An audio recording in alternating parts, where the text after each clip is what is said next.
ದರ್ವೇಶ್ ಗ್ರೂಪ್ನ ಬಹುಕೋಟಿ ವಂಚನೆ ಪ್ರಕರಣಕ್ಕೆ ಸಂಬಂಧಿಸಿದಂತೆ ಹುಬ್ಬಳ್ಳಿಯಲ್ಲಿ ಸಿಐಡಿ ಅಧಿಕಾರಿಗಳು ದಾಳಿ ನಡೆಸಿದ್ದಾರೆ. ಪ್ರಕರಣದ ಪ್ರಮುಖ ಆರೋಪಿ ಮೊಹಮ್ಮದ್ ಸುಜಾ ಮನೆ ಮೇಲೆ ದಾಳಿ ನಡೆಸಿದ್ದು, ಮನೆಯಲ್ಲಿ ಶೋಧ ನಡೆಸ್ತಾ ಇರುವ ಸಿಐಡಿ ಪೊಲೀಸರು ದಾಖಲೆಗಳನ್ನು ಪರಿಶೀಲನೆ ನಡೆಸ್ತಾ ಇದ್ದಾರೆ.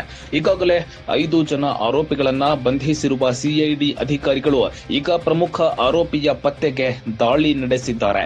ಹೂಡಿಕೆ ಹೆಸರಲ್ಲಿ ಬಾಂಡ್ಗಳನ್ನ ನೀಡಿ ವಂಚಿಸಿರುವ ಪ್ರಕರಣದಲ್ಲಿ ದರ್ವೇಶಿ ಎಂಬ ಕಂಪನಿ ತೆಗೆದಿದ್ದ ವಂಚಕರು ಹೂಡಿಕೆ ಹಣಕ್ಕೆ ಹೆಚ್ಚಿನ ಬಡ್ಡಿ ನೀಡುವ ಆಮಿಷ ಕೊಟ್ಟು ವಂಚನೆ ಮಾಡಿದ್ದರು.